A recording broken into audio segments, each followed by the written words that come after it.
The indigenous peoples of the Americas had a deep connection to the land, to their ancestors, to the spirits, and to the cycles of nature. They survived in forests, across plains, among mountains and deserts, passing down knowledge of the world through generations. Alongside hunting and rituals, fishing and dancing, there was another world. Long before outsiders ever set foot on these lands, the continent was already a battlefield. Hundreds of tribes, each with their own languages, customs, allies, and enemies. Peace was rare. Territory changed hands often. Raids, revenge, kidnappings, captives, torture, these were part of life. Tribes fought for land, for water, for game, and for survival. Women were taken. Captives were enslaved or forced to endure brutal rituals. In this episode, we uncover the harsh reality of life among the indigenous peoples of the Americas. Before straight lines marked borders and flags flew over capitals, the entire continent of the Americas, from frozen Alaska to the jungles of the Amazon, was home to tribes, hundreds of them, possibly thousands, and each one knew exactly where its land began and ended. There were no feudal lords, no stone castles, no standing armies in the European sense. But that didn't mean there was no power. Every tribe had its own laws, its own elders, its own traditions, and its own enemies. War wasn't an exception. It was woven into the fabric of life. In the north lived the Inuit and the Athabascans. Their conflicts were short but fierce, fought over fish, hunting grounds, and walrus haulouts. In the extreme cold, any patch of livable land became a strategic prize. Further east, along the Great Lakes and into the forests, lived the Algonquian and Iroquoian peoples. Their alliances could be complex, like the Iroquois Confederacy, but they waged aggressive campaigns against their neighbors. Wars were fought for trade routes, for passage, for people. Captives rarely returned home. Many were forcibly adopted in place of fallen warriors, but not before the ritual of pain. They were beaten, humiliated, stripped of their names. Only after complete submission were they granted a place in the clan, the same clan that may have just killed their family. Across the Central Plains lived the Lakota, Cheyenne, and Comanche. Once they mastered the horse, they became highly mobile war cultures. Their raids could last for weeks and stretch for hundreds of miles. They took people, horses, weapons. The plains showed no mercy. Those who couldn't defend themselves disappeared. In the southwestern mountains, the Apache and Navajo ruled through knowledge of the terrain and surprise. They struck at night, set ambushes, avoided open battles. These tribes practiced guerrilla warfare long before the word even existed. Along the Pacific coast lived the Haida, Nu-Chah-Nulth, and Tlingit, seafaring tribes who built massive canoes, raided by sea, captured coastal villages, and took women and children. Among them, slavery was institutional. Slaves were bought, sold, traded, and inherited. Farther south, in what's now Mexico and Guatemala, stood the advanced cities of the Maya, Zapotec, and Totonac. These cultures knew metal, writing, and calendars, but also ritual violence. Prisoners were sacrificed, their hearts cut out on stone pyramids. In Central America, especially within the Aztec Empire, war became institutionalized. There was even a concept of flower wars, battles not to kill, but to capture enemies alive for sacrifice. People were raised with the purpose of being offered to the gods. In the Andes, the Inca ruled a harsh, centralized empire. Conquered peoples were deported, assimilated, or punished. The Incan war machine swept through the western spine of South America and showed no mercy. Even in the Amazon, wars raged, though we know the least about them. Tribes clashed along rivers, ambushed enemies, used poisoned arrows. Captives were taken there too, and mercy was rare. War wasn't just about resources, it was how you earned a name. For a boy, it meant becoming a man. For a warrior, it meant proving himself. For an elder, it meant the right to speak by the fire.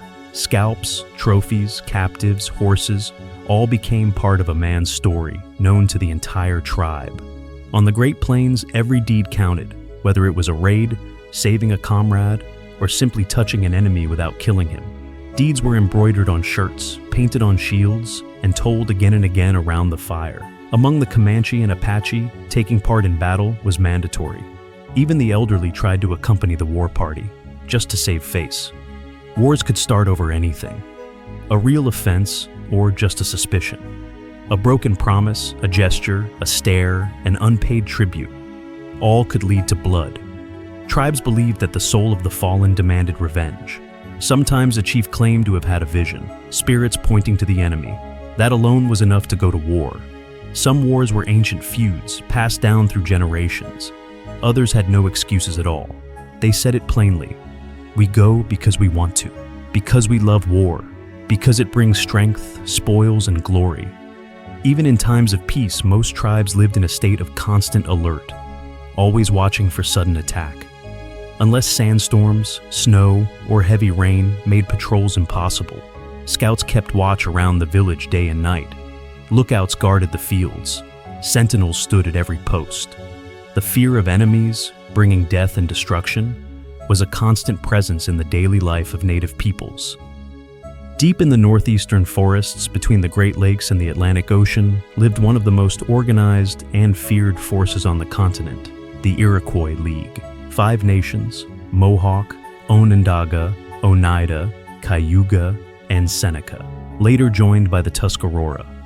Together they formed the Confederacy of the Six Nations, a rare example of centralized authority among tribal societies. But beneath that surface of order lay relentless expansion. The Iroquois waged systematic war against their neighbors, the Huron, the Algonquins, the Neutral, the Erie. Their goal wasn't just to drive them away, but to destroy them or absorb them completely. Captives were rarely spared. Men were often tortured to death. A prisoner would be tied to a pole in the center of the village. First, his clothes were stripped away. But the violence didn't start immediately. First came humiliation, spitting, taunts, names of the dead shouted in his face. Then came the ritual itself. Fingers sliced off one by one, strips of flesh carved from the thighs, burning coals pressed into his chest, slivers of wood jammed under his nails, then set on fire. He was expected not to scream. Pain had to be endured with pride. If he howled, it was shameful not just for him, but for his people. If he stayed silent, he was honored. Sometimes so much so that he was spared, adopted into the tribe. Rare, but it happened. Women and children gathered to watch. This wasn't hidden violence, it was a public rite. Among some tribes, young boys were brought to witness it, so they would learn what a warrior does to his enemy. Sometimes the women joined in, especially if the captive was from the tribe that had killed their husband or son. They beat him with sticks, slashed his skin, cut off his ears. It was personal vengeance. Tortures could last all night. Death wasn't swift. The captive was given water, not out of mercy, but so he wouldn't faint, so he could sing, so he could speak, so the pain could run its full course. One account tells of a man who withstood 9 hours of torture. At the end, he laughed, called out the names of those who failed to break him. He died standing. His body was burned. His name remembered. Women and children were forcibly assimilated. A woman might be gifted to the widow of a slain warrior, a child adopted into the clan. But first came humiliation, beatings, starvation, silence. This practice was called mourning war. The idea was to replace the dead with captives. Sometimes, an entire village of strangers was transformed into kin. For the Iroquois, war was never impulsive. It was a tool for controlling population, territory, and fear. They displaced dozens of nations, burned villages, turned enemies into their own. By the 17th century, the Iroquois had led hundreds of attacks, emptied entire regions. Neighboring tribes either vanished or submitted. The rest lived in constant fear of raids in the night. In the 18th century, the southern plains of North America became a land ruled by fear. And at the heart of that fear were the Comanche. They were called the Horse Empire. But they weren't an empire in the traditional sense. No capital, no bureaucracy, no writing. Their power came from something else: raw strength, speed, and relentless violence. The Comanche mastered the horse faster than any other tribe and turned it into a weapon of war. Their raiding parties could cover 200 miles in just a few days, strike a village without warning, steal horses, capture women, burn settlements, and vanish without a trace. Everyone around them was an enemy: the Apache, the Ute, the Navajo, and later, Mexican settlers and American pioneers from Texas. Unlike the Iroquois, the Comanche didn't adopt their captives. They divided them. Women and children were taken as slaves. Men were tortured or killed. Prisoners were used for ransom, forced labor, or trade. Women became servants, concubines, or commodities. Raiding for women was common, especially among the Apache and frontier settlements. Some women remained in captivity for years. Some gave birth to children and lost their former identity. Pregnancy didn't always spare a captive. In some tribes, even the unborn were seen as enemies. There are accounts of pregnant women being killed first, so they wouldn't bring another enemy into the world. But not every story ended in blood. Some women integrated into the tribe, married, raised children, and when finally found, refused to return home. After 10-15 years of captivity, some couldn't even speak their native language. They had become part of a different world. Scalping was routine. Scalps were dried, hung at the entrance of lodges, carried into battle as trophies. Some prisoners were deliberately mutilated, branded, ears cut off, eyes gouged. Not out of hatred, but as a demonstration of total dominance. The Comanche recognized no borders. They invaded villages, blocked trade routes, controlled entire regions. They destroyed settlements, stole livestock, hunted down rival hunters. Their raids came like a season, as regular as the rains. Tribes that couldn't defend themselves simply vanished. By the mid-19th century, the Comanche held power from northern Mexico to southern Kansas. But it was no nation. It was a continuous raid. Comanche men lived for war. It gave life meaning. It earned status. It opened the path to leadership. Between raids, life in the camp was tense, filled with fights and rivalries.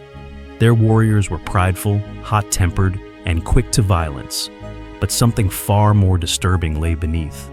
The Comanche lived by a brutal creed. A true warrior dies young, and from this grew a terrifying fear of aging. So intense it turned to hatred. They feared weakness, the loss of agility, the fading of respect. And they took that fear out on their elders, even their own fathers and uncles. Old men were stripped of their honors, robbed of their property, even of their women. For many elders, life under the rule of arrogant young warriors became unbearable. Some ended their own lives. This stood in stark contrast to nearly every other native culture, where elders were respected, listened to, and honored for their wisdom. Along the misty shores and rain-drenched forests of the Pacific Northwest lived tribes who rarely fought on land, because they didn't need roads. They had boats. The Haida and Tlingit carved their war canoes from single cedar trunks, up to 65 feet long. With these vessels, they could travel hundreds of kilometers along the rugged coastline, hiding in coves, cliffs, and narrow inlets. They struck without warning. In the early hours, cloaked in fog, they would appear silently off the coast. While villagers slept, warriors landed on the shore. In minutes, they stormed the houses. Those who resisted were often killed. But their main goal wasn't death. It was capture, especially women and children. Anyone who could walk was taken. Sometimes entire families vanished. The canoes disappeared back into the sea, and no one could follow. Behind them, they left silence, ash, and bodies. In Haida territory, new slaves appeared. Slavery wasn't chaotic. It was systemized, institutional. Slaves were kept in the houses of nobles. Their status was inherited. They had no right to property, to family, or even to refuse an order. Male slaves hauled firewood, built homes, preserved fish. Female slaves cooked, served, waited on elders. Many were raped, used as concubines, or traded like goods. Some slaves had their legs intentionally crippled to prevent escape. Others were branded, burned, even had their tongues cut out. Killing a slave wasn't considered murder. It was the destruction of private property. Among the Tlingit, the more slaves a man owned, the closer he was said to be to his ancestors. Sometimes, killing a slave was a public act of prestige. During major status ceremonies, like the potlatch, a chief might execute a slave in front of the entire community, not out of rage, but to prove his wealth, that he could afford to destroy something as valuable as a human life. It wasn't just weak villages that suffered. Even powerful tribes like the Nu-Cha-Nulth and Tsimshian were raided. Some communities deliberately moved inland, just to escape the reach of the coastal raiders. In some noble houses, the number of slaves could reach into the dozens. The more slaves, the higher the status. 19th century ethnographers recorded that in some villages, up to a quarter of the population were slaves. The Apache didn't build cities. They didn't form confederacies. They didn't control trade routes, but of all the tribes in the Southwest, they inspired the most fear because no one ever knew where they would strike next. They lived in the mountains, the canyons, among cliffs and deserts. Their villages were mobile. They avoided large settlements to stay out of reach. They didn't fight long battles, but they knew exactly how to hit and vanish. A raid, an ambush, a sudden strike on a village, a kidnapping, and then gone. Their enemies included the Comanche, the Navajo, the Zuni, the Pueblo, and later the Spanish and Americans. But for the Apache, war was personal. It wasn't conquest, it was revenge. If a warrior was killed, his son grew up with one goal: to avenge him. If a child was taken in a raid, the retaliation might take years to prepare. The Apache didn't forget. They didn't always take captives, but when they did, it was usually women and children. Women became concubines, servants, sometimes even wives. But unlike the Iroquois, the Apache didn't integrate them. They treated them as inferior. Male captives were rarely spared. They were executed or tortured. Some were left in the desert to die slowly, without food or water. In some cases, prisoners were blinded or had their noses cut off, then sent back to their people as a mark of humiliation. To the Apache, that was worse than death, a blow to honor. They didn't perform ritual sacrifices, but they did carry out public beatings, humiliation, corporal punishment. Sometimes captured children were held as hostages to deter invasions or raids. The true strength of the Apache was their command of the land. Even well-armed enemies got lost in their territory. The Apache waited, struck from above, cut off supply lines, left enemies to thirst and starve. You couldn't fight them in open battle. You couldn't intimidate them.